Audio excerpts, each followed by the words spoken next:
Bom, então, agora a gente abre para perguntas. Essas informações que você passou, eu sinto muita firmeza e acredito, mas eu gostaria, por curiosidade, saber, você fundamentou isso através de que conhecimento, de que experiência, de que prática? Excelente pergunta. Nosso trabalho é um trabalho de comunicação com seres de outras dimensões, não são seres sem vida, são seres que vivem e existem em outras dimensões. Ele é realizado desde o ano 2000. Nós viemos a público apenas em abril do ano passado, quando nos foi autorizado falar o lugar exato para onde a Kundalini estava indo, porque antes disso ela precisava ser preservada no caminho. Muitas coisas aconteceram. Se a gente for pegar a história, então, aí, história, terreno da Patrícia, de 85 até a chegada dela no local, ali na Cordilheira dos Andes, o quanto de aumento houve de episódios geológicos, de desastres, são coisas que às vezes são do próprio movimento da Terra pela passagem, por outro lado podem ser provocadas também. A Inquisição, da qual a Patrícia falou, ela não aconteceu só lá, né? Então existem informações, a Eunice também falou sobre isso, que precisam ser preservadas. E não são assim, olha, para escolhidos, nada disso. É para nossa segurança, é só isso. Não nos interessava saber antes o que estava acontecendo. Em abril do ano passado, nós começamos a divulgar esse trabalho de mais de 12 anos de informações, e foi uma época em que todos os grupos que recebiam as informações a respeito disso, simultaneamente no mundo começaram as revelações dos locais. Isso é agendado para que aconteça e que suba, que venha à tona ao mesmo tempo, para que um grupo distante do outro, que não tem comunicação nenhuma, certifique e dê credibilidade para o outro. Então vocês podem, passem pelas informações do Matias de Stefano, passem pelas informações da Cris, da Christine Day, passem pelas informações das malhas energéticas da flor, do Cryon, enfim. Isso, o Drúnvalo, né? As informações sobem todas ao mesmo tempo. Por quê? Porque elas precisam tomar um corpo e aí se espalhar. Lógico que é diferente de um trabalho de pesquisa científico com documentos e tal. Os nossos documentos são as coisas que vão acontecendo. São profecias autorrealizáveis, minuto a minuto, que vão comprovando o que a gente acabou de falar. Então, a gente acaba de falar e as coisas se mostram, sobem à tona. Eu queria saber sobre a Patagônia na Argentina, no Chile, também assim, a relação com a energia da Kundalini, esses sítios sagrados, né, guardiães, e também, parece que tem um templo da Kundalini. Eu repito a pergunta já. Ela queria saber sobre os sítios sagrados da região da Patagônia. Bom, a Kundalini da Terra está na cordilheira, numa extensão muito grande. Imaginem que é a energia de evolução do planeta. É um dos chakras do planeta. Nós temos chakras no nosso corpo físico, o planeta Terra também tem. Só que os chakras do planeta Terra são 9, que é a energia vital que abastece as outras individualizações. Então, aquela plantinha que nos cura, aquela pedra que nos transforma, aquele animal que nos abençoa, e nosso poder em relação aos outros seres, esse poder é fornecido pela Kundalini. Então, imaginem o território que isso ocupa, não é um pontinho, é muito grande. E a Kundalini sempre se estabelece, é uma regra, numa cadeia montanhosa, porque ela se acomoda ali e fica paradinha, né? Houveram muitos tremores na região, esses terremotos, esses deslocamentos de terra, vulcões. É incrível o que acontece na chegada da Kundalini. Aumentou o número de terremotos. A Kundalini está andando. E vai aumentar ainda, não parou, porque ela tem uma fase de movimentação, principalmente na América. Esses sítios já eram sagrados. Os povos, nesses 13 mil anos, os povos primitivos do local, os habitantes iniciais da América do Sul, Central e do Norte, já demarcaram estes locais como locais sagrados e sacralizaram estes locais, muniram de toda a energia possível. Agora, essa energia, na fase em que ela ficou quietinha, dormindo, a grande cobra de todas as mitologias, ela fica quietinha, dormindo, essa energia escorre desses locais sagrados e reabastece, hidrata.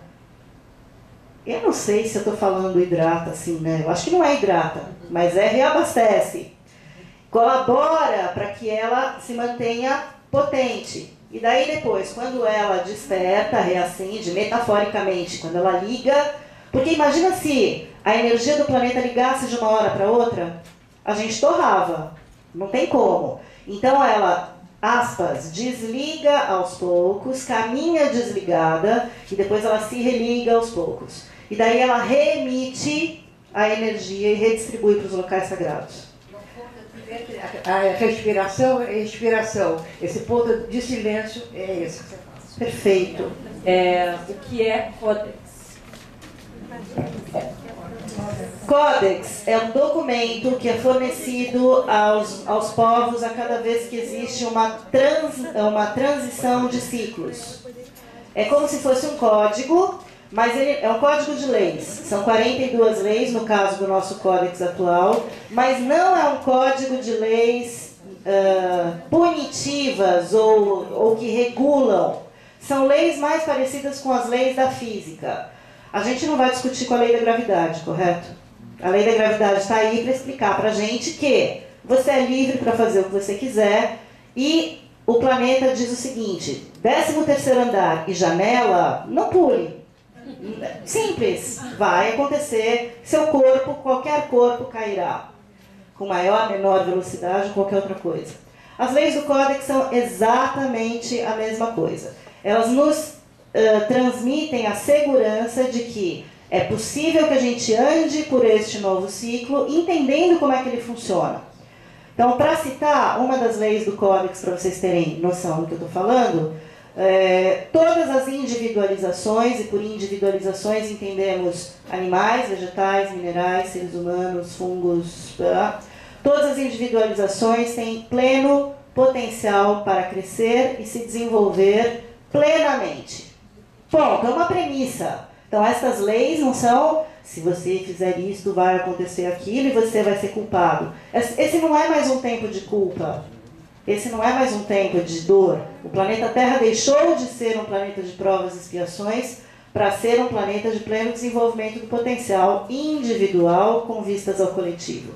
E o Códex é esse conjunto de leis que rege esses 13 mil anos, foi recebido também por várias pessoas, está registrado como documento público no cartório, está registrado como documento público, gratuito, para sempre gratuito, e todas as Bíblias, a Torá, os documentos, o Bhagavad Gita, enfim, eram os códex dos ciclos anteriores. Só que o que aconteceu? Num determinado ponto, um dos guardiões disso resolveu falar o seguinte: olha, todo mundo tem poder, mas eu estou mais perto de Deus. Então, se você quiser falar com ele, fala comigo primeiro. Tudo bem? Aí, as coisas vão se estreitando. É para todo mundo sempre. Nunca é exclusivo, não existem escolhidos. Todos aqui temos o mesmo potencial. Somos mestres, todos, de nossas próprias individualizações. Cada um. Então, o Códex é isso. Ok? Gostaria de saber, todos nós estávamos todos cientes, esperando o 21 de dezembro de 2012, calendário mais, uns interpretaram errado, como fosse o fim do mundo, outros já diziam que era o final do ciclo de peixe, que entraria a era de Aquário. Só que tem que, claro, 21 de dezembro acabou, a era de Aquário de entrar direto. Ela teve uma fase, até chegar a fevereiro, para poder entrar o ciclo de Aquários. Só que é uma mudança, foi muito forte para quem conseguiu enxergar, porque Aquários, de acordo até com a astrologia, ele já vem regido por mais ou menos Marte, que é fogo. Não. Uranus, que vem pelo fogo, né? E estava explicando até o problema aí da Kundalini, ela vem com essa energia. E o que ficou mais caracterizado é que com a entrada do ciclo de Aquários, as coisas acontecem rápido. Ela é bem dinâmica, as coisas acontecem quando você vê, já aconteceu. Os movimentos políticos, econômicos, sociais, tudo é de uma hora para outra. Não vem, não espera, as coisas acontecem. Inclusive, até pelos 4 elementos, né, que nós conhecemos, você vê a mudança do planeta, né, com tufões, ciclones, terremotos, né? E no ciclo de Aquários, essa mudança é muito rápida. Quando você pensa, ela já aconteceu. Ela não tem, assim... Ela não espera, acontece, né? E acontece rápido. Como vai ficar essa lei cósmica daqui para frente na era de Aquários? Vai ficar legal pra caramba. Como é que vai ficar a lei cósmica na era de Aquários? Vai ficar legal pra caramba, vai ficar ótimo.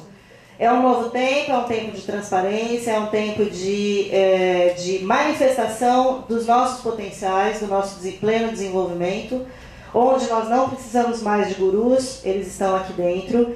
E o guru, entendam bem isso, para que a gente não coloque as coisas de forma errada, não seja mal interpretado. O guru no modelo de você precisa de mim para chegar à divindade, você precisa de mim para chegar à energia. O guru que te cobra o que é gratuito, não aquele que está disponível para usar uma técnica específica da qual você não tem o menor conhecimento e ele vai te transmitir ou te auxiliar. Tá? Então assim, eu não preciso mais de acupunturista, eu não preciso mais de conversar com o meu terapeuta, eu não preciso mais fazer uma sessão de cromoterapia. Gente, você sabe fazer isso? Não. Então vá lá, ora as bolas. É o guru que te diz que é ele que domina a comunicação com a divindade. Porque ela não é assim, ela é assim, ela está aqui dentro. Tá? Então, a era da transparência, a era da velocidade, tudo muito rápido, a verdade é muito rápida e a descoberta é muito rápida. A sombra vem à tona rapidamente e vira luz, e deixa de ser sombra. Então, as máscaras caem, é um tempo de transparência, é um tempo muito perigoso para quem está mal intencionado. Mas para quem está com foco, é o melhor momento de se viver. E eu vou pular todo mundo e eu quero fazer uma pergunta para a Patrícia. Pode ser? Patrícia, eu preciso saber onde eu fico sabendo mais disso, onde tem registro, tem um material escrito sobre isso. Eu fiquei assim, eu quero juntar tudo de tudo. Onde é que eu acho isso, seu trabalho por escrito? Tem um lugar para avançar nessas pesquisas? E se não tiver, quando terá? Eu tenho várias respostas. Eu fiz 8 anos de pesquisa. Eu encontrei vários pesquisadores que passaram a vida pesquisando isso. Então, eu tenho uma bibliografia enorme para te indicar. Se eu não tivesse encontrado todos esses pesquisadores, eu acho que eu não teria terminado a pesquisa hoje, em 8 anos, né? Porque eu encontrei várias pessoas que me deram isso já super esmiuçado. E aí, de cada pedacinho de uma coisa que eu falei, tem um doutor, um PhD, e aí eu posso te passar uma bibliografia. Eu escrevi um romance. Eu quero mastigar. Eu escrevi um romance, mas aí é romanceado. E a página Saga de Bravos no Facebook, a gente está toda hora baixando palestras, mesas redondas sobre o tema, porque eu tenho dado um monte de palestras e conversas, explicações sobre que 3.000 anos em história em 10 minutos não dá. Então, cada semana eu vou num lugar e falo um pedacinho. E estamos baixando na página Saga de Bravos todos esses vídeos. O livro ainda não tem editora, mas eu espero que até ano que vem tenha.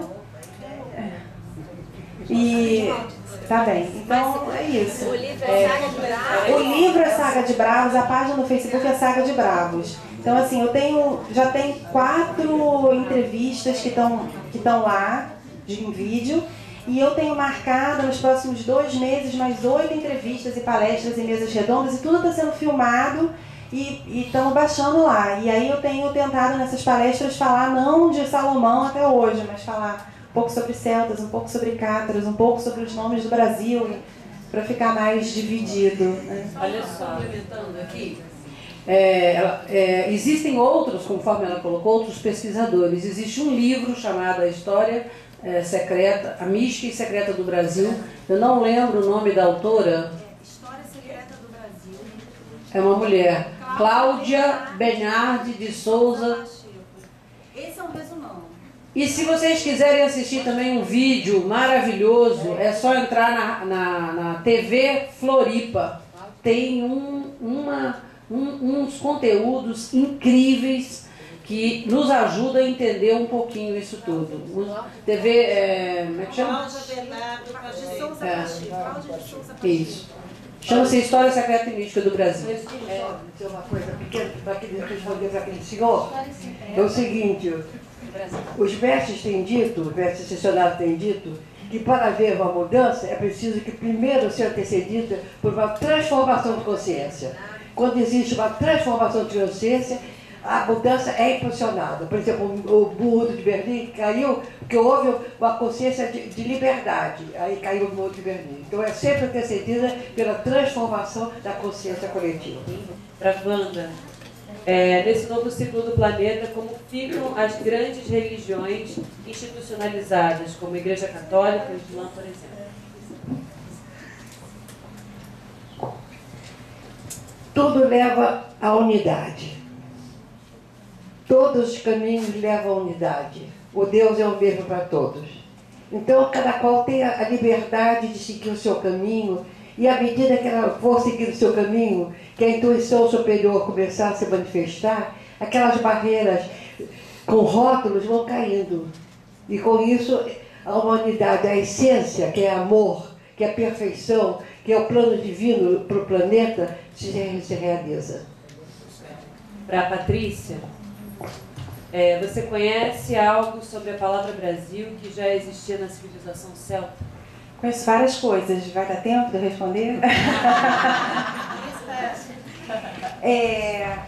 Existia um comércio que os fenícios faziam com os celtas, de um mineral que dava a cor vermelha. E esse mineral se chamava barquino na época.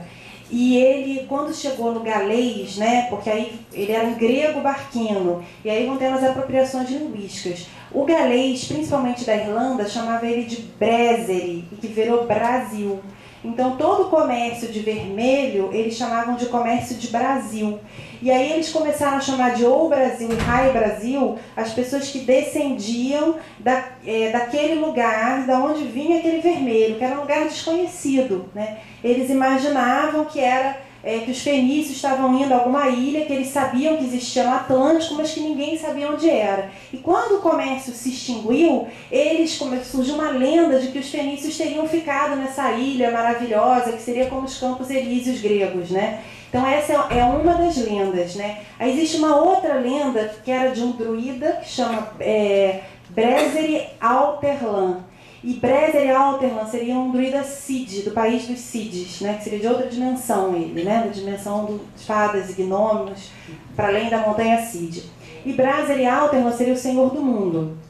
Ele viveu milhares de anos e quando ele morreu, eles imaginaram que ele teria ido para uma ilha mítica, que essa ilha eram aquelas ilhas de Rai Brasil ou Brasil, que nos mapas, na cartografia de antes de 1300, você acha até no Google da internet, onde está a ilha de Rai Brasil? Eles achavam que era perto da Irlanda, essa ilha. Então a lenda diz que Brasserie Alterlan vai para essas ilhas que passam a se chamar as Ilhas de Brasserie, que eram ilhas afortunadas, onde se plantando tudo dava, as pessoas viveriam para sempre, né? O Eduardo Bueno, historiador, diz que vem da palavra celta Bres, que vira Bless, e que significaria a terra de Bres, seria a terra abençoada, né? Porque Bres virou Bless, né?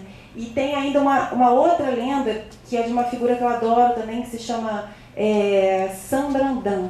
E San Brandan era um padre, um monge da época, irlandês, que viajou muito de barco, e as pessoas achavam que ele contou que ele chegou numa terra para além do Atlântico.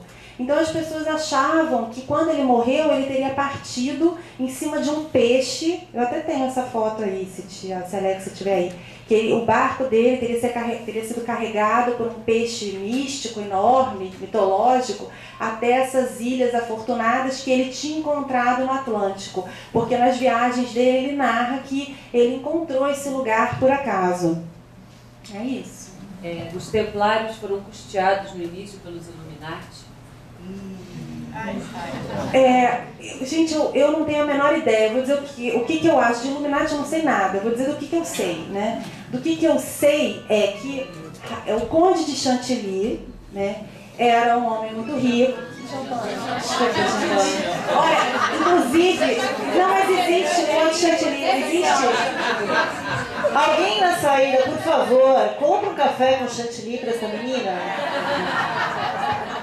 Não, gente, aliás, deixa eu falar, é que eu fui a Chantilly. Chantilly é perto de Champagne. Inclusive, o chantilly de Chantilly é inesquecível, entendeu? Eles têm uns wafers com 1 quilo de chantilly, assim, é chantilly com wafer, não é wafer com chantilly, sabe? E não... Pois é, existe o Conde de Chantilly, né? Mas eles são da região de ele é o Conde de Champagne mesmo. Então, eu acho que eles foram... não precisaram ser custeados, eram todos nobres. Inclusive, né, por isso que eu acho que é mentira que 9 mauricinhos chegaram lá, vamos defender todo mundo contra as tribos muçulmanas. Eu acho que Rashi disse para eles que existia debaixo daquele templo um lugar para ser escavado, e por causa dessa informação eles se juntaram e foram até o rei, e o rei recebeu eles porque eles eram todos nobres. Só o 9º templário, que a gente não sabe quem é, e que se supõe por cartas de São Bernardo Claraval que seja o próprio Conde de Chantilly, que poderia ter sido a pessoa... Eu quero... Chantilly, por favor.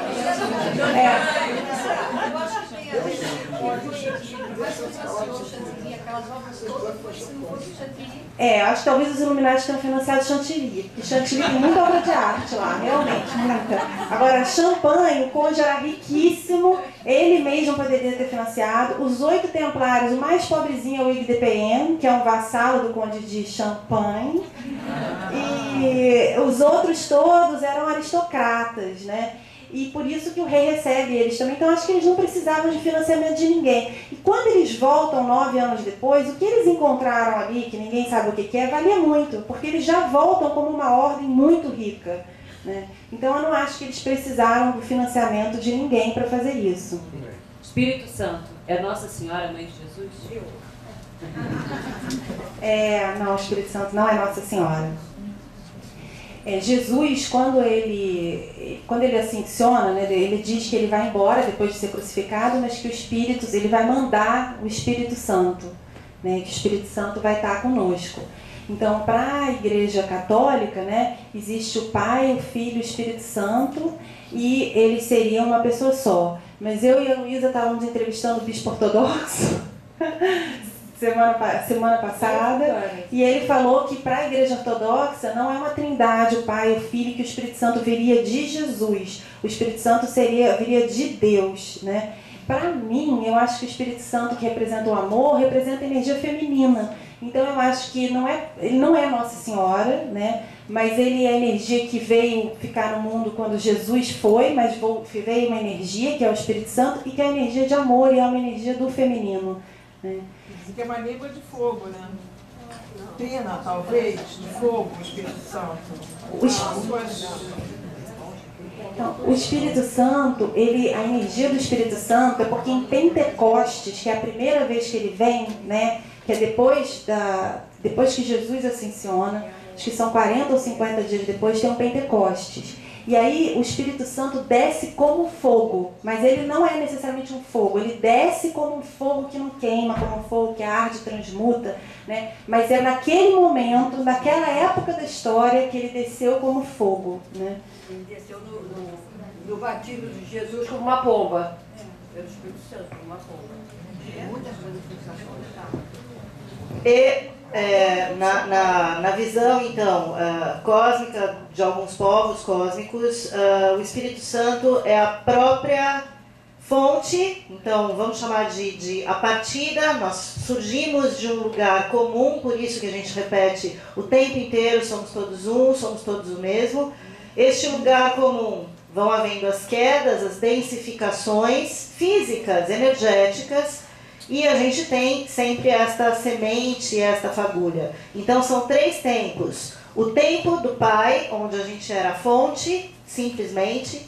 O tempo do filho, onde a gente precisava de tutores, de ser monitorado. E o tempo do Espírito Santo, onde a gente revela esta divindade, esta integridade no sentido de revelar. O Espírito Santo trata, todo o tema do Espírito Santo é revelação. Então é revelar. A Patrícia quer pegar o microfone. Exatamente. Porque é muito. Isso era um assunto isolado, né? Isso daria toda uma outra mesa redonda. Então, revelar a fonte, vendo a fonte no outro e se encontrar. É isso. Porque Espírito Santo é Espírito Santo, né? Toca todos nós. Sobre a visão dos mestres ascensionados, Deus Pai, na expiração, criou o mundo, criou toda a forma, a criação.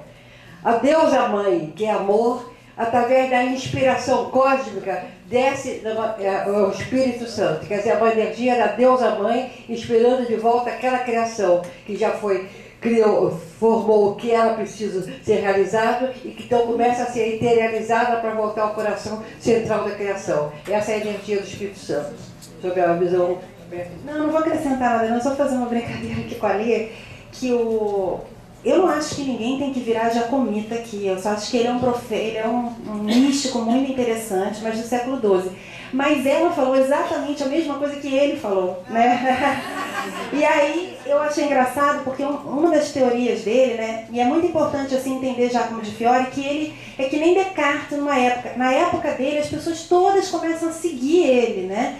Inclusive as ordens religiosas. E ele diz que vão surgir, nessa época, que estivesse chegando a época do Espírito Santo, iam surgir espíritos espirituais, que eram as pessoas que iam dizer para as outras as revelações, o que elas deveriam fazer, o que viria, né? E aí, na hora que você falou, me veio isso na cabeça. Então, ele veio das Pleiades. A ciência do turismo também trabalha as relações interpessoais, como fazer para que os grandes eventos não se consumam em desordem e insatisfação. Não sei, para quem quiser responder. Então, vamos aproveitar a época da transição para falar disso, né, rapidamente.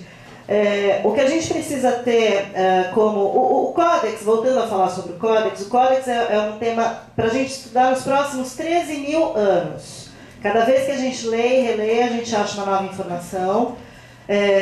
Nós estamos estudando inicialmente, e cada um é livre para fazer isso. O Códex tem 2 coisas: um decreto, uma lei inicial que fala do potencial de todos, que todo mundo tem possibilidade, todas as individualizações têm possibilidade de se desenvolver plenamente.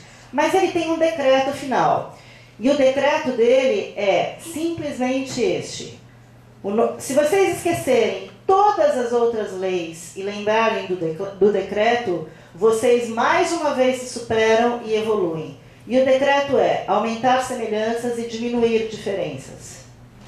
Se a gente se nortear apenas por aumentar semelhanças e diminuir diferenças, a gente resolve isso na nossa vida espiritual, na nossa vida pessoal, na nossa vida coletiva, na nossa vida... É lógico que isto inclui todo o resto, inclui o amar uns aos outros, inclui tudo. Mas aumentando semelhanças, o que eu tenho de igual com você? Eu vou aumentar, eu vou aproximar esta relação. E o que eu tenho de diferente? Sabe, Wanda, eu não gosto de caqui. Então, mas eu não preciso gostar de você e do caqui. Eu posso gostar só de você. Então a gente diminui. Complementar com a diferença, né? É o ideal. Isso. Então talvez... porque, então, olha que legal. O Códex ele tem essa tônica de poder ser levado para as áreas práticas da vida. Nós, com a ideia de simplificar um pouco o estudo e tornar acessível, né? Porque imagina você explicando para o seu chefe que um povo cósmico falou sobre 42 diretrizes para o novo ciclo. Você está demitido.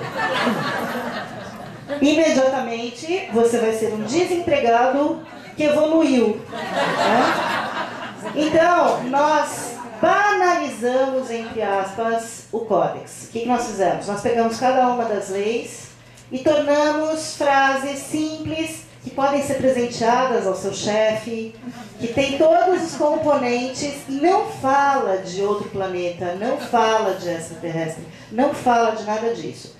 E aqui no final do livro, o livro é esse, Seja Luz.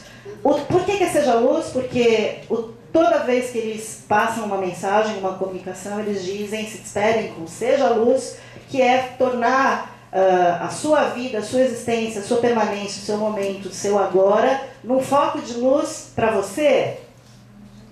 Não, né? Para tudo.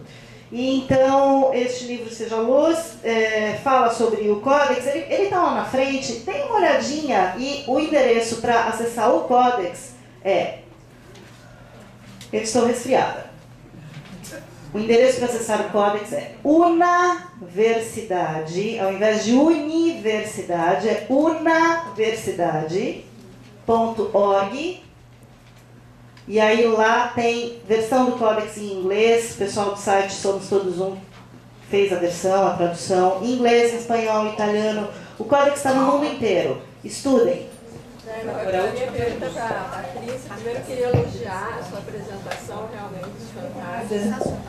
E sobre esses documentos, enfim, os templários foram encontrar, o que você tomou conhecimento que teria a ver com essa fase de, se há pelo menos alguma coisa que tem a ver com essa fase de transição que você mencionou, porque pela astrologia, e eu no momento eu sou educadora ambiental, mas também pratiquei astrologia durante 20 anos, tem até uma data, né, dessa fase de transição, mas aqui não vem a ver o caso. Eu queria saber se havia realmente alguma coisa que tinha que ser não revelada, né, nesses, né, achados dos templários. Você repete a pergunta que o pessoal lá atrás não ouviu. Tá, deixa eu ver se eu entendi. Existe que tem a ver com essa fase dos... O que dos templários existe que tem a ver com essa fase do Brasil? Do Brasil não, porque não é só do Brasil, né? Da transição. Da fase de transição.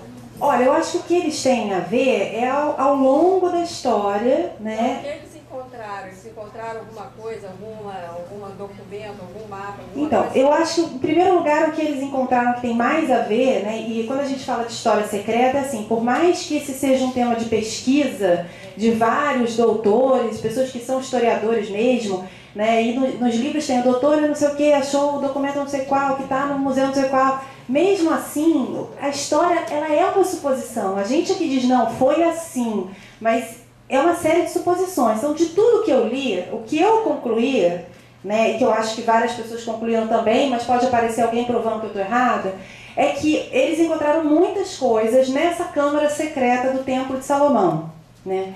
E Salomão, ele casou com 700 mulheres, cada uma vinha de uma tradição diferente, trazia tesouros diferentes, trazia histórias religiosas diferentes. Então essa câmara tinha de tudo um pouco. E ela tinha também, assim, muitas coisas do povo hebreu que vinham passando da tradição hebraica. Então, assim, existe uma série de coisas que eu acho que eles trouxeram dessa câmara secreta e guardaram, né? Depois eles se tornaram uma das ordens mais poderosas do mundo. Então, assim, eles guardaram vários segredos que existiam no mundo inteiro, né? No momento que eles começaram a ser perseguidos pela Inquisição, e que eles começaram a ser destruídos, o Dom Diniz fala, não, aqui eles não são ordem templária, não, aqui eles são ordem de Cristo, e eles podem ficar porque eles vão todos jurar que vão ser bonzinhos aqui, eles vão ser diferentes e tal, e dá um jeito deles ficarem lá. Então tudo vai para Portugal. Então eu acho que a grande influência dos templários no Brasil é a influência na descoberta do Brasil, foi financiada pelos templários, inclusive, né? E tanto que aquelas chamadas Santa Maria, Pinta, todas elas tinham o símbolo templário, tinham a cruz templária, né? Porque eles financiaram a descoberta. E durante anos eles motivaram essa descoberta, né? Agora, se existiam documentos secretos que vão ser encontrados ou que foram encontrados, não. Eu acho que a grande motivação era essa motivação de chegar ao Brasil, né, de poder financiar a descoberta desse país. E o que existe também na França, em Marseille, por exemplo, existe uma série de igrejas, que todas elas são ligadas por estradas, que estão ligadas ao ponto mais perto do Atlântico, porque eles vinham ao Brasil constantemente pegar ouro e prata, né? Então, tem a rota chama Rota de Marseille, que são são 9 igrejas ligadas, todas na direção mais próxima ao Atlântico. E eles chegaram tanto na América do Norte quanto na América do Sul, muito antes de Colombo e de Cabral. Muito tesouro saqueado. Muito tesouro saqueado. Quanto mais eles tinham, mais eles queriam. E aí a intenção de se buscar novas terras. Existia também, assim, existe a regra, existia, como na igreja, como é uma ordem religiosa, na igreja, isso é de praxe, né? Você existe em toda a ordem, tem o que você fala para a pessoa do número, na hierarquia de 1 a 10, e tem o que você fala ali no círculo do 11, 12, 13, que só eles 3 sabem. Então, existia um círculo dentro dos templários, né, que era esse círculo que praticava o ecumenismo, que tinha uma regra secreta, que tinha aprendido muito com os muçulmanos, e que praticava algo totalmente diferente, talvez, do que o resto até dos templários praticava, e é uma ordem dual, com uma energia muito dual, né? Fez amor e fez a guerra, né? Bem, esse aqui é só um aperitivo, né? Então... Hã? Pois é. Mas o objetivo é esse mesmo, é instigar a investigação, a pesquisa, a busca, né? Divulgar isso. Então, é só vocês acessarem ao site dela, né? Que tem esse vídeo. No nosso site tem uma entrevista que eu fiz com ela sobre esse assunto. São 50 minutos, só ela falando, né? O trabalho da Alê também na Era de Cristal, da Dona Wanda no Ascensionados e Livres, e eu espero que a gente dê continuidade a isso, que esse seja o reinício, né, Wanda, do projeto Unindo Corações que nós fizemos durante tanto tempo. Brasil, nós te amamos, poderosa semente da eterna manifestação de Deus. Nós louvamos e agradecemos que seja sustentado e governado somente por Deus.